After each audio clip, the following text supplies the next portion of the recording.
Welcome, everybody, to PinstripeChronicles, your best source and entertaining source of Yankee sports. And we had a really a phenomenal game yesterday. Monty finally got some run support.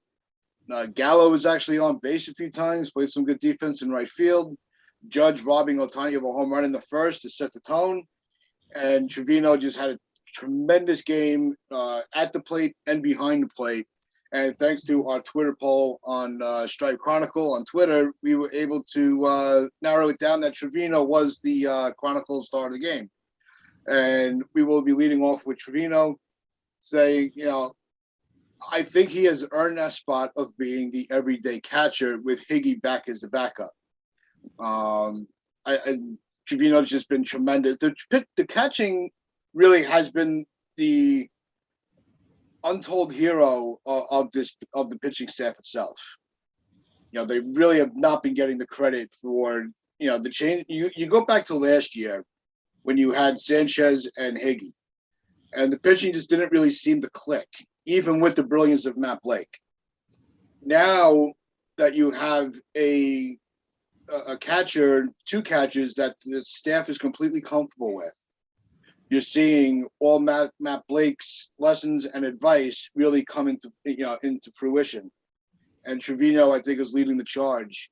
3 for 4, big home run. Because this is baseball. There's no such thing as tack-on runs, garbage time home runs, as a lot of people like to call Stanton's home runs.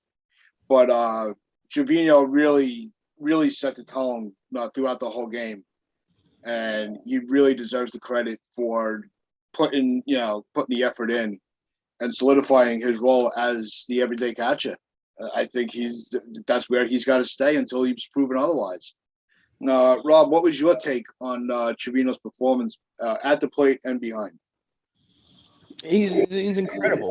He's not known for.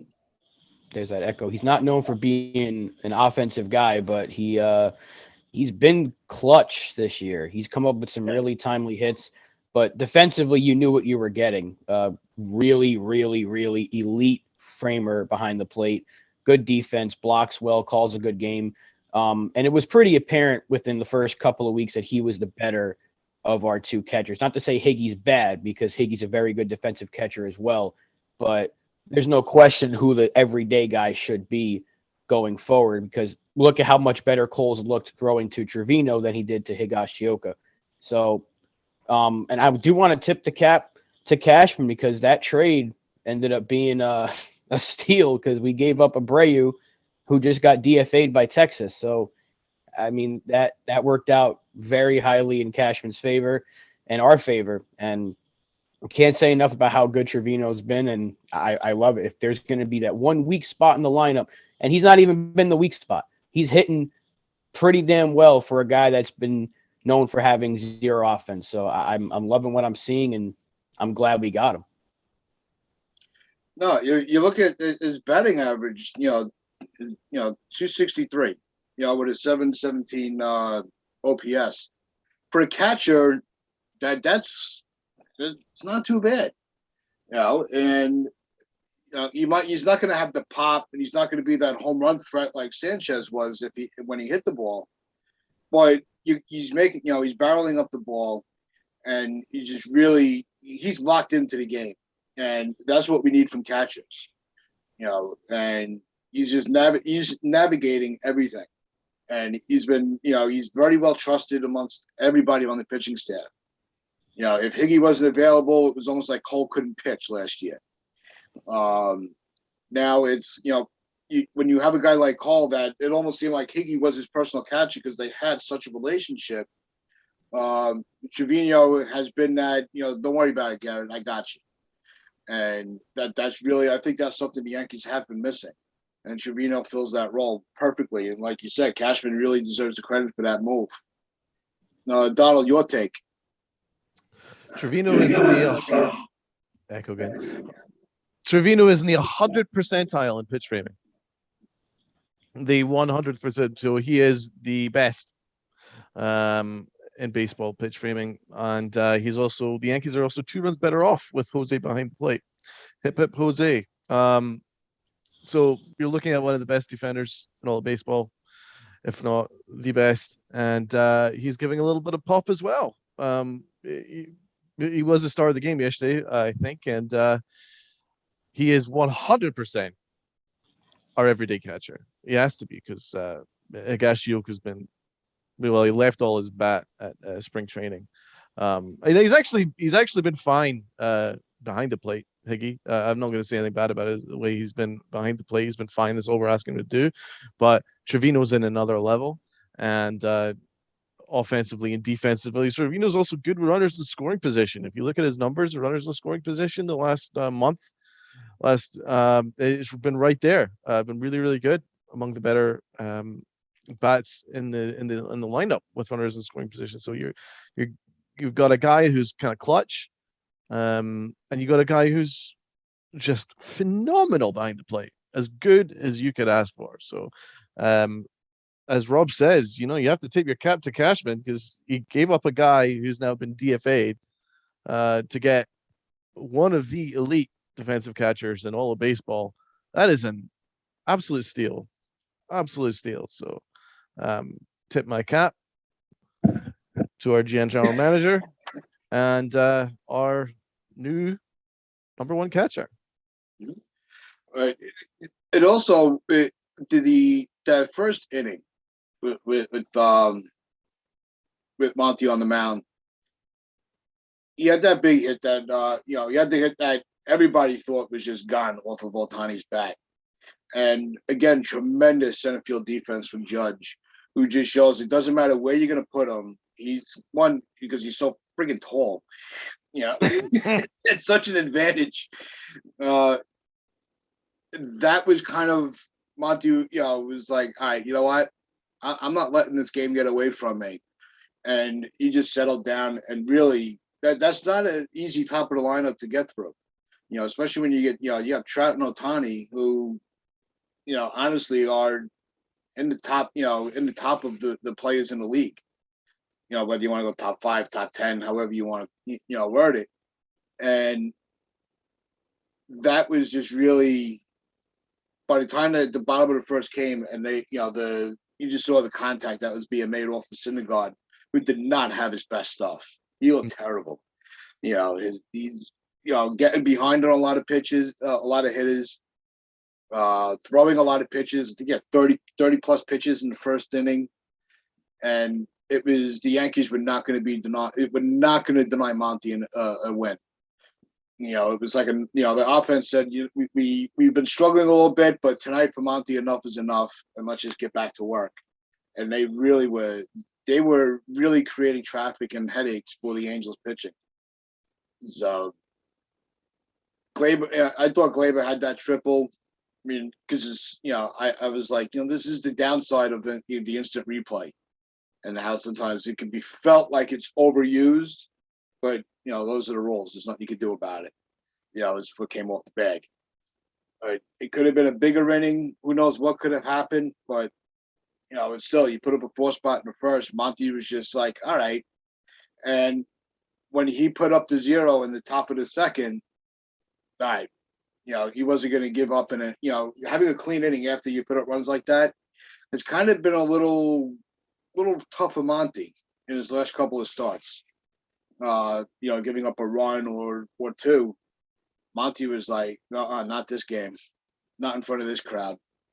So Monty just really his pitches, and he was able to set the tone with the cutter. And again, that cutter has been kind of the big pitch for the Yankee pitching this year. Donald, what was your take on Monty's performance? Well, they finally give him some run support, and when you're up 4-0, all you're asking him to do is throw strikes and induce contact and weak contact at that, and he did so. But obviously, the tone was set by Aaron Judge. Aaron Judge's catch right there changes the game. If Aaron Hicks was in center field, that's a home run, and the Angels are up, and maybe we don't go on and kick their ass and win the game, and maybe Monty does struggle. But he settled down after that, so I tip my cap more to Aaron Judge. It's just Monty did his job. If you he didn't allow, you know, he didn't allow walks too much, and he didn't allow any hard contact after the Aaron Judge catch at the wall, and that changed the game for us. So yeah, I mean, you're asking your starting pitcher when you're up, you're giving him a lead just to do his job, and he did that. So I mean, I'm not going to fall over myself to defend him because at the end of the day,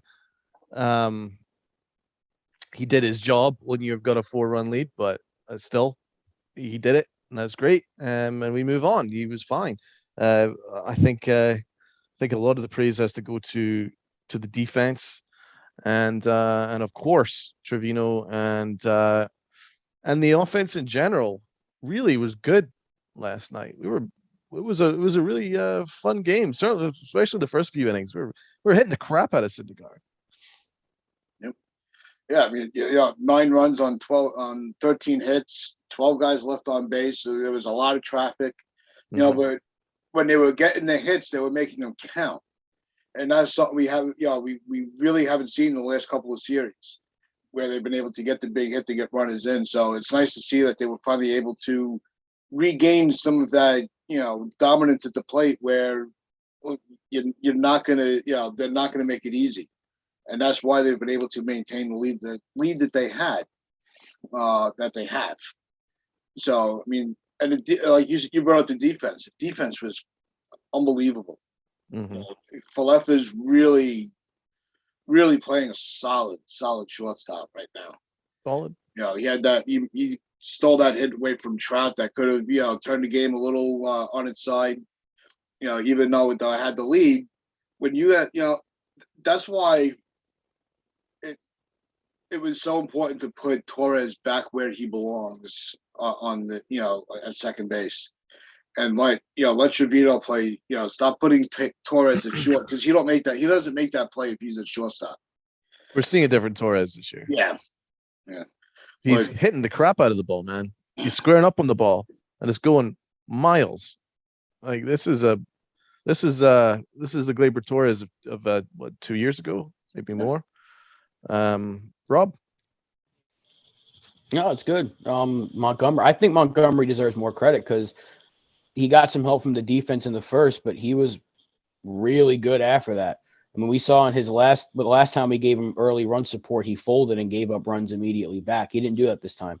So I think he deserves more credit because he pitched a really good game. Especially when the bullpen's been struggling, we got length out of Montgomery, even with the big lead. And I want to see that every time. And he definitely deserves more credit, but Aaron Judge deserves a lot of credit for robbing that home run because it could have gotten away from him. The game started with 2 really good defensive plays, and then Montgomery just calmed down from that point on. He's like, oh, the defense has got my back. Okay, now I'm going to do my job. Then they give him a 4-run lead, so now you can pitch comfortably. You got the catcher behind the plate to call that game for you, and everything just worked out well. I just find it great that on the day Derek Jeter joins Twitter and Instagram, Aaron Judge, our new captain, has showed out immediately, first inning against Ohtani, against baseball's best player in terms of everything that he does. Aaron Judge is like, all right, captain, I'm going to show you something. And then he did it. Took away a home run. So I love it. I love it. It was just a fun game because it was stress-free from that point on. I've got my Jeter jersey. Let's go. There it is. It went, from one captain to the next. I love it. And just great game. Montgomery was fantastic. The defense was fantastic. And that's how you want to win ball games. If you want to be convincing, you got to be good at all phases. Offense, defense, and pitching. And the Yankees were. I mean, even Castro could have let that get away from him at the end. And he didn't. And that's just how baseball is a weird sport. 8 and 9 hitters get hits. Then he gets the top of that Angels order out in order. Ward, Ohtani, and Trout. That's not easy to navigate. No. And so, I mean, I loved it. It was a stress-free win, and I just want more of those because we've seen in the past the Yankees like to give us a little mini heart attacks every so often, and even in these wins. But nice, clean victory. Everybody seemed to contribute. Gallo with a couple of hits. I mean, Torres just looks like a different player. So, yeah, I love it. It was a good way to bounce back after those 2 rough losses to Tampa. Yeah, no, Gallo, 2 for 3 on the night. It was something we haven't seen. He had the walk, so he was seeing the ball really well yesterday, and so it was. This is what we need from Gallo, and they were talking on the radio broadcast. To go back to the pitching real quick, that you saw, one of the things they were talking about was almost like this inner competition between the starting pitching. Now they're trying to figure. It's almost like if you go less than 7, you lose. So and Severino was joking around with Susan Waldman, going, "Oh, they all went 7. Well, I'm going 8." Yeah. So they're all having fun, and then you see in the dugout they were talking about. They're all sitting together with the iPads and they're going over stuff and they're analyzing they're constantly working together. They're constantly talking pitching, constantly talking baseball. And, Boone said, he goes, you normally don't see that, especially for a starter that's in the game. You don't usually see them so interactive with other pitchers. They're in their own zone. The fact that they're all working together and they're all lifting each other up and helping each other out, I think is another core part of the success of this rotation. That also needs to be mentioned. The way that they all have each other's back. It's not a competition of I'm gonna have better numbers than you. Their competition is if you don't go 7, you're getting picked on. So you love to see it. And Gallo being in right field looked a lot more comfortable. So I think the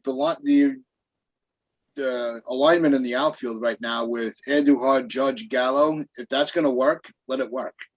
Like we said yesterday, until it's, leave Andujar alone. He's doing just fine. Yep. Judge can play center field. You don't want him as your every, we know he's not going to play center field all year long. But, to get Gallo, if Gallo is comfortable in right, if you're going to have Gallo not as the DH, put him in right, move Judge over to center. So it's working right now. What do you think about with Judge playing center field as much as he has this year? Makes it look easy, man. It's like it was his position from the day he started. And Aaron Boone did say that Judge would love to play center field every day if he could. It's just that he's so damn good at right field. You don't want to take him away from that. But we also, at full strength, have 2 really good right fielders behind him in Gallo and Stanton. So if the only way to keep Aaron Hicks from playing is to put Aaron Judge in center field, unless you go out and get an actual center fielder in a trade, you keep Judge out there for as many days as possible, and you can DH him.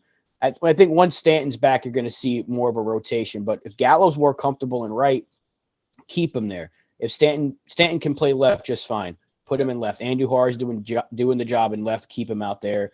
And if Judge has to play more center than right field this year, so be it. Because if it wins games, and it keeps Aaron Hicks from being in the lineup as often as he has, you got to keep doing it. And for right now, that's the best alignment. Andujar, Judge, Gallo, and then when Stanton's back, you can maneuver pieces around. Aaron Hicks should not be seeing the field at all, but if he does, it's got to be like once every maybe 5 games or so, just to get a guy off their feet. Because you don't want Aaron Judge, as big as he is, manning center field every single day. But I do think once we're back at full strength, we'll see more of a rotation. But he's making it look easy. And that's not an easy job because there's a lot of ground to cover in center field. Yep. But dude's special. He makes it look so simple. And Velasquez not running on Judge on that sac fly attempt earlier in the game. Because he knows, if anyone who knows what Judge's arm can do, and Velasquez is fast. And he's like, I ain't running on him. So that's a special player. When you can do it with the bat and then you can just switch positions and they still don't want to test you, even when you're playing deeper in center field than you would in right. So, hey, man, that's my captain right there. That's the best player on this team. And I'll say it again, pay the man. No, and that's the advantage because normally, they don't want to run, you're not seeing, the base running on Judge. Now it's just even more amplified with that he's in center field, not throwing all the way from right to third base. Now he's got an even shorter distance to throw, and it's putting everybody, nobody wants to run on him because he's going to get you out now. Even it's going to feel like it's even easier for him, and he's got the speed, to handle center field. Even though he's going to put once Stanton's healthy, you're going to see him more in right. I think they're going to kind of put the alignment back where it was. Just to see, I don't know, who you're going to put in center field? Gallo? You can't put him in center field. And so I think Judge has to stay in center right now until they figure something out. Donald, what do you think? But yeah, I mean, there's no reason to have Aaron Hicks play. You got Andujar playing left field. You got Stanton that can play left field. You got Judge, who's on fantastic center field, on great range, great arm. He's so tall that he can just doesn't even need to leap to catch balls that are going out of the ballpark. He can just catch it. It's pretty damn good, man. He's perfect. And Gallo is Gold Glove right fielder. He's a terrible left fielder now, metric wise, but right field, he's very good. So if that's the alignment, no problem. There's really no reason to have Aaron Hicks play. If you look at it, you just make Judge the center fielder. If you do need to get him off his feet, then I suppose that you use Hicks once every week to 10 days at the most. But I think that should be the alignment, man. I think the fact that Andujar has been playing most games lately is a sign that the Yankees are certainly trusting him. So you got him who's playing a fine left field. He's been okay. There's absolutely no problem there. There's really no reason to have Aaron Hicks play at all. And that's just wonderful news. And Stanton's a much better outfielder than he is a DH anyway, because his batting average goes up like freaking off the charts when he's a positional player, as opposed to when he's a DH. So I think that it's a no-brainer, man. I want Andujar in left, Judge in center, and either Stanton or Gallo in right. Let's ride. Oh, and it goes to the organization really working. I think they really did a good job. We started, we talked a little bit yesterday about Andujar, but I want to point out the fact that they decided that they were going to use him as an outfielder and in left field.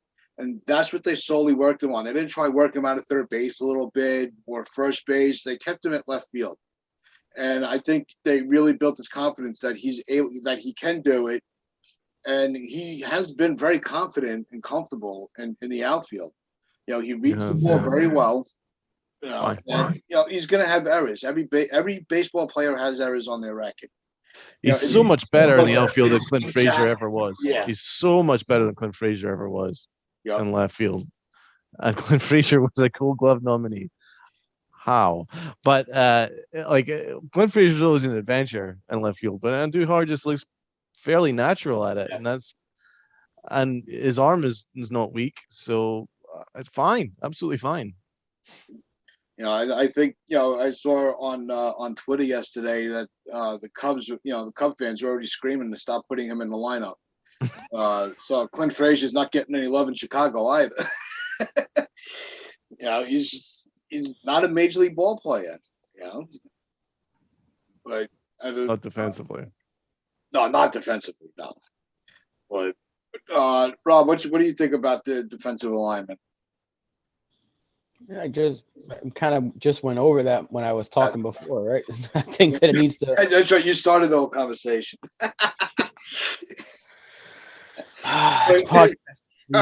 So the pitching matchups tonight with Nesta. What do you think the percentage is that we get another outing into the seventh inning? I don't want to put too much pressure on the guy, but he's been so good. I'm maybe 60-40. I don't know. I know the Angels can mash. It's So. such a weird question. It is a weird question because the pitching, they have this whole competition with each other, to go 7+. It's kind of like, have a little fun with it, and it's who knows? Noah Nesta, you'll go into the ninth inning, you'll pitch until his arm falls off, and then he'll be ready tomorrow to go again. Nesta's just the gift that keeps on giving. Don't jinx it, man. Yeah, because the last time you said Jeffrey Springs was going to get beat up, and he, so don't mush it. Let's just enjoy the ride. Enjoy it while we can. But no, full faith that Nestor is going to win our second game here. I do. He's the best pitcher in the American League right now. I don't even think there's much debate about it. So I fully believe that he'll go minimum 6 innings, and it'll be another quality start. And I think that the way he pitches is perfect against that big hitting lineup. He'll keep them off balance. He'll induce weak contact. And, I'm pretty sure that as long as he can keep Ohtani and Trout in the ballpark, then he'll be absolutely fine. The Yankees will win the game for sure. Even if Ohtani has won, then it's not a problem. I fully believe in Nasty Nestor. He is the nastiest of the Nestors. Yeah, no, I think Judge is going to have a big game at the plate. That's another prediction of mine. Because he was such a big contributor yesterday. You almost forget he went 0 for 3. Because he was so involved with the game with his defense and just got a sac fly as well. He did his job. Sac fly, but when you see 0 for 3, you almost think you're looking at the wrong box score. The way he was so involved with a lot of plays in the game. And so I think Rizzo getting that big double hopefully gets him out of his slump. Yeah. Torres keeps squaring the ball perfect. So I expect Torres to keep that up. Hopefully his arm is okay, because the way that he slid and he kind of jammed his thumb a little. Jammed his shoulder against the guy's leg. Not his thumb, but his shoulder. He looked like he was kind of carrying it a little bit, but he seemed to be fine afterwards. Do you guys know if there was any issues with that? They didn't say anything, so maybe he sits today just to be sure, because we can't afford to have another guy go on the IL. So it would not surprise me if Marwin Gonzalez is in the lineup tonight. No, I think you can see that. But it wouldn't hurt to give him a day off anyhow. Just to, we can't have him go down now.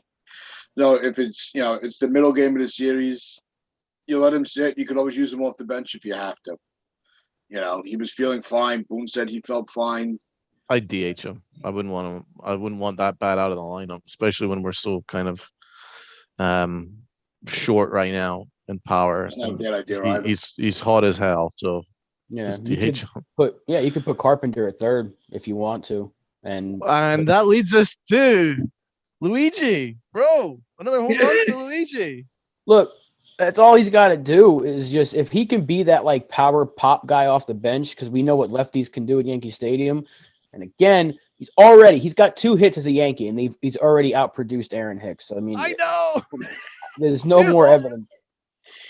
No, that's a good way. That's a good guy to close the show out with Carpenter, because he was. You heard him say, he had this interview, and they were talking about him putting on the pinstripes for the first time, and he was like, "It's just a surreal experience." Pretty much what you expect from anybody. But he's like, you're a fan of the game first before you're a player. And these are those things that you imagine yourself as a kid doing. And to actually do it, it's a life experience you can't forget. As a Carpenter, he's bought in, and he's really making the most of his chance, like we said he was going to do.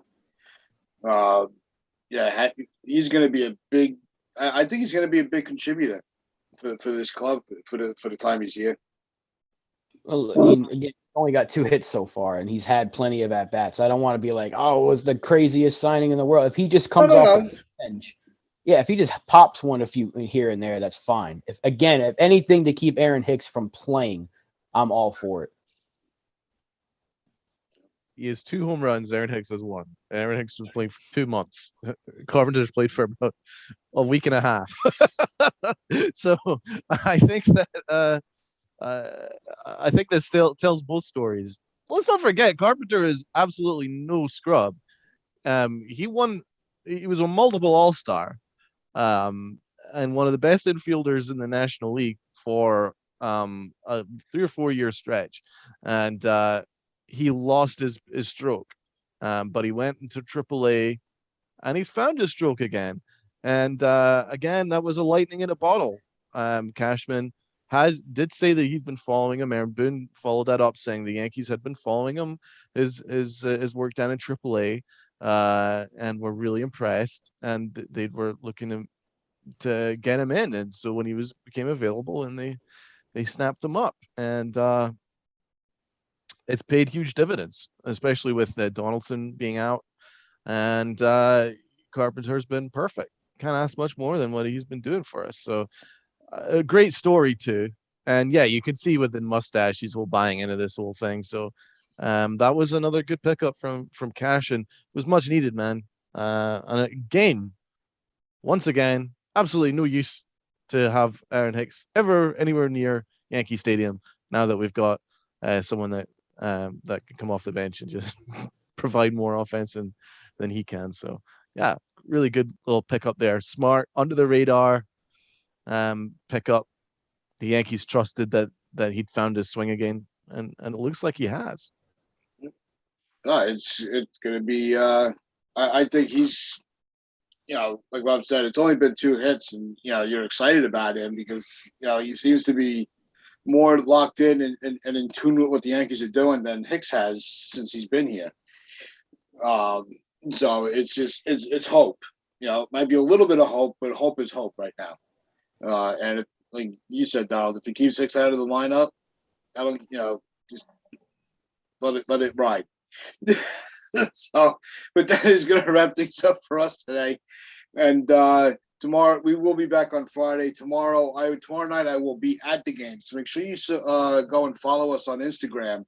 I'll be popping on doing some live reactions from the game on Instagram Live. So make sure you subscribe to us there, and like, share, follow, and subscribe to us here. And check us out on sportnative.com/player. Northeast Streaming Sports on Roku. Wear your pinstripes with pride and play hard.